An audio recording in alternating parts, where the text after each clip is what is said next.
Today's presentation is headlines. Headlines are the sales pitch to your piece, so make sure that you do them right. First rule, don't forget the headline.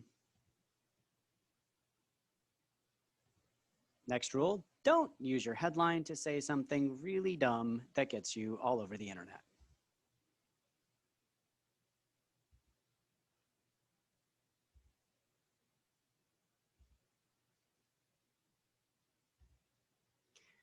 But it's also important to make sure that your headlines don't say nothing at all. This is actually harder than you think because reporters are so loath to say something controversial that they sometimes will end up just mouthing pablum.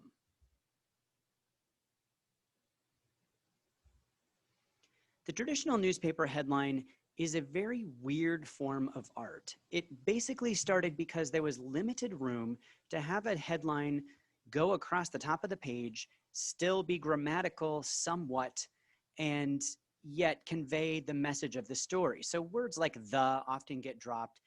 Unusual words that people would not use in any other circumstance get used a lot. For example, if you look at old newspaper headlines, they would use solons instead of politicians. Approximately no one has ever used the word solon as a short way to refer to politicians. And yet, if you go back and look at old headlines, it's there week in and week out. So what that created is a sort of headlineese, a language that only journalists use only in headlines. Nobody walked up to their friend and said, "Did you hear? Men walk on moon." This has literally led to a lot of the humor in The Onion because they're just making fun of this stilted language of traditional newspaper headlines. There's another form of headline which is popular on tabloid newspapers, and that is very short and condensed.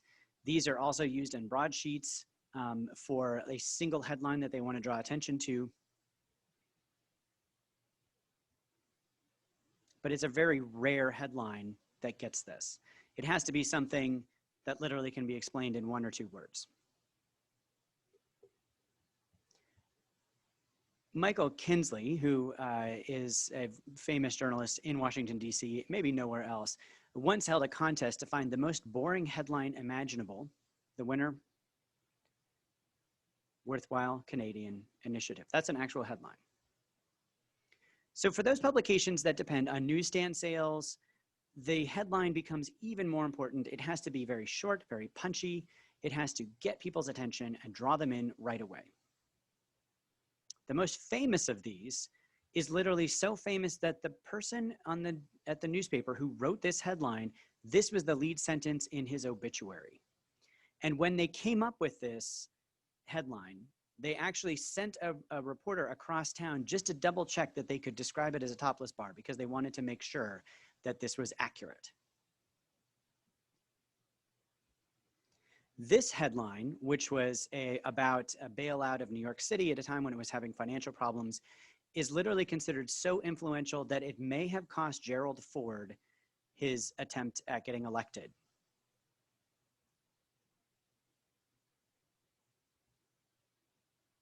These also are used for wordplay.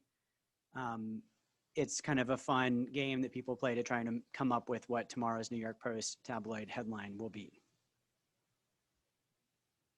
And they're used to draw on people's emotions, violent crime or death or sad tragedies. Those are all going to make a headline on the cover of a tabloid magazine that depends on newsstand sales. Magazines have a slightly different form of headline, in part because they're around on the newsstand longer. So they have to have a little bit more of a shelf life. The best way to do this is to just pose a question or a topic that is just so outlandish that people have to read it.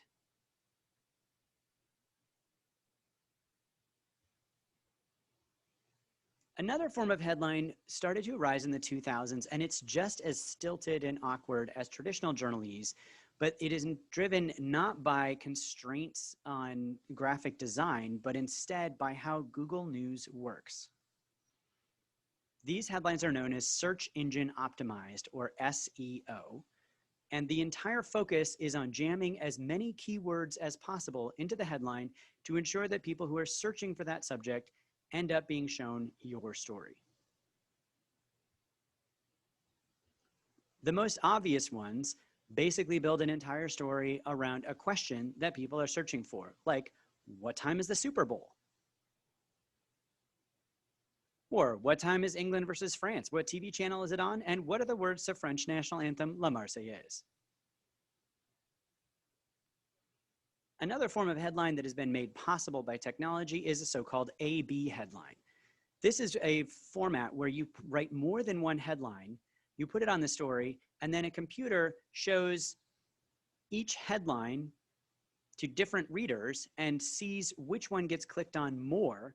And within just seconds of a story going live, it switches to the headline that is being used more commonly. If you want to see this in action, go to The Atlantic, which uses A/B headline testing, but on its homepage is just slightly delayed. And if you are paying close attention when you load the homepage, you can literally see the headline switch sometimes on one or two stories as the page is loading. This is the back end of an A/B headline testing system that shows the two options and which one did better. These are two examples from the Olympics. You can see how the word crappy really is much more clickable than the word sluggish, whereas Ledecky is not someone that people are familiar with, whereas referring to a 15-year-old winning and setting a record drew people's attention much more quickly. The slammer headline has also had something of a comeback, as it's been used on websites that constantly redesign their homepage as news happens during the day.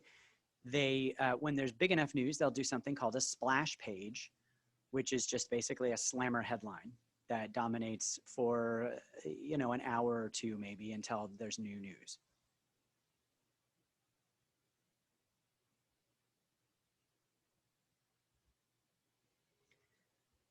Then there's another form of headline, and this headline doesn't rely on SEO. In fact, it goes in the complete opposite direction to avoid sort of those awkward phrasings that SEO headlines generate.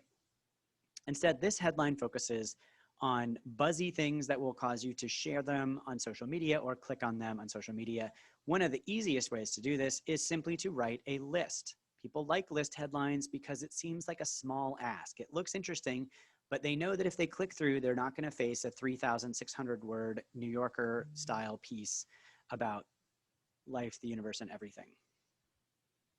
The 45 most powerful images of 2011, not only is it just a list, it's a list of photos. There is no smaller ask in journalism than seeing if people would like to click through on this one. News you can use also lends itself well to lists. And of course, this has long been a common tactic for women's magazines, which seemingly have new numbers of tips every month. Another form of social media headline is something you might have come across on a site called Upworthy, which was briefly very, very popular and is mostly not heard from since. They use something referred to as the hide the pickle approach, which is apparently some kind of Midwestern Christmas tradition. Honestly, I have no idea how you hide the pickle on Christmas, and I'm not super curious in finding out how it's done because I don't intend to do it, but that's what it's called. This is perhaps the sort of classic Upworthy headline. 9 out of 10 Americans are completely wrong about this mind-blowing fact. It's using the same kind of language that you would see in the New York Post, where it's trying to get your emotions, it's adding adjectives, it's sort of overstating the case by giving you this 9 out of 10 Americans, that the sort of the specificity of that number. And then even the description of the story doesn't tell you what it's about. This pretty much speaks for itself. No, just tell me what the story is about. This is maddening, and yet people will click through on something like this. It's become common even in genres of journalism that have nothing to do with that kind of story.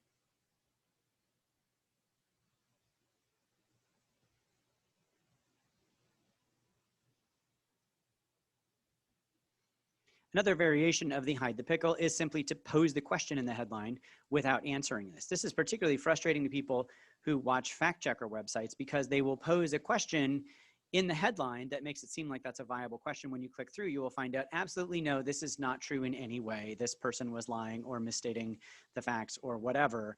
And it's sort of frustrating to somebody who is hoping that people will not pick up on the misinformation to see the headline and the social media basically just share that without telling people that.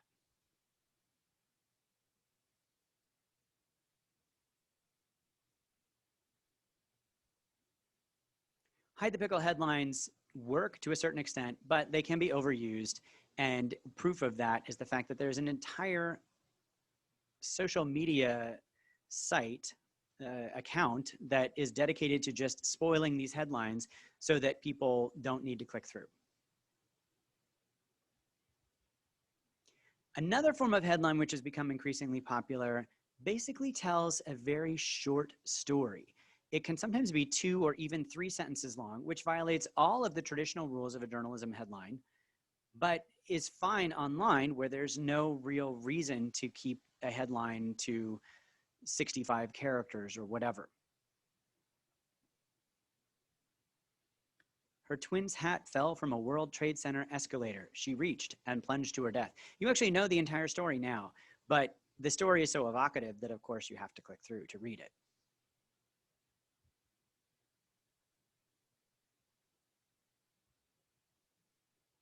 Sometimes these stories that they're telling are a little bit ridiculous, and this is basically breaking every rule of headline in order to draw attention to yourself. So this is the kind of thing that only works with the right kind of story and only works because it's breaking all of the usual rules.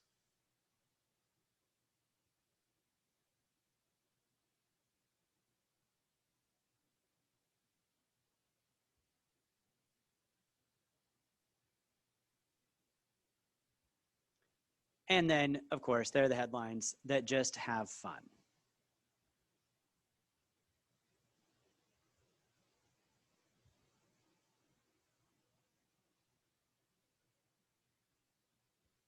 Of course, you can overdo it, and there are headlines that nobody wants to read ever in any circumstance. The only real way to know when you've gone overboard is just to show this around the newsroom and ask people, is this just irritating beyond all belief, or does it work?